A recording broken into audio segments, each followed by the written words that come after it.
2026 FIFA বিশ্বকাপকে ঘিরে এখন বিশ্বজুড়ে টানটান উত্তেজনা। ইতিহাসের সবচেয়ে বড় এই ফুটবল মহাযজ্ঞের ফাইনাল সহ মোট 8টি হাই ভোল্টেজ ম্যাচ অনুষ্ঠিত হতে যাচ্ছে যুক্তরাষ্ট্রের নিউ জার্সির মেট লাইফ স্টেডিয়ামে। আয়োজকদের ধারণায় এই ম্যাচগুলো দেখার জন্য বিশ্বের বিভিন্ন প্রান্ত থেকে প্রায় 12 লাখ ফুটবল প্রেমী এই অঞ্চলে ভিড় জমাবেন। বিশ্বকাপ কেন্দ্র করে যেমন স্থানীয় ব্যবসা বাণিজ্যে জোয়ার এসেছে, ঠিক তেমনি পর্দার আড়ালে তৈরি হয়েছে বড় ধরনের কিছু চ্যালেঞ্জ এবং নিরাপত্তা উদ্বেগ। মার্কিন আইন শৃঙ্খলা রক্ষাকারী বাহিনী কেন এখন থেকে সর্বোচ্চ সতর্ক অবস্থানে রয়েছে? কি ঘটছে মেটলাইফ স্টেডিয়ামের চারপাশের শহরগুলোতে? আগামী 19শে জুলাইয়ের মেগা ফাইনাল সহ বিশ্বকাপের মোট 8টি গুরুত্বপূর্ণ ম্যাচের আতিথ্য দেবে নিউ জার্সি।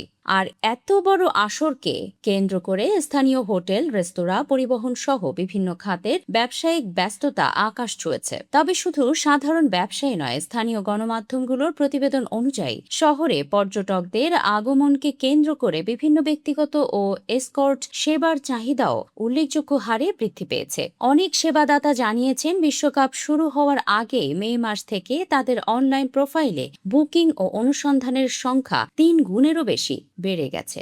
বিশেষ করে ইউরোপ ও আমেরিকার বিভিন্ন অঙ্গরাজ্য থেকে আসা দর্শকদের কাছ থেকে তারা প্রচুর অগ্রিম বুকিং ও ক্লায়েন্ট রিকোয়েস্ট পাচ্ছেন। তবে এই বিশাল অর্থনৈতিক কর্মকাণ্ড এবং জনসমাগমের আড়ালে একটি অন্ধকার দিক নিয়ে গভীর উদ্বেগ প্রকাশ করেছেন মার্কিন প্রশাসন ও নিরাপত্তা সংস্থাগুলো। যে কোনো বড় আন্তর্জাতিক ইভেন্টের সুযোগ নিয়ে অপরাধী চক্র ও মানব পাচারকারীরা সক্রিয় হয়ে ওঠার চেষ্টা করে। আর এবারও সেই একই আশঙ্কা করছে মার্কিন আইন শৃঙ্খলা রক্ষাকারী বাহিনী।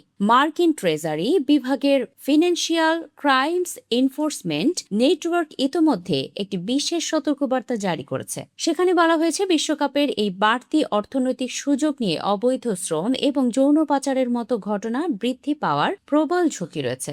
New jersey state association of chiefs of পুলিশের সভাপতি অ্যান্ড্রু ক্যাজিয়ানো এই বিষয়ে সবাইকে কঠোর সতর্ক করেছেন।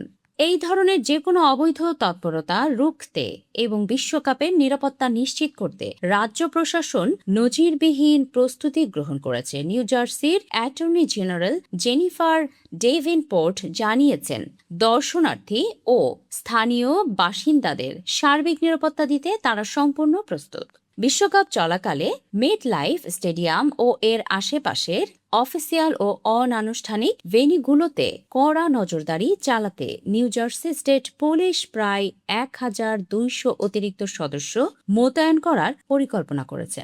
যে কোনো ধরনের অপ্রীতিকর পরিস্থিতি বা মানব পাচারের চেষ্টা কঠোর হস্তে দমন করাই এই বাহিনীর মূল লক্ষ্য।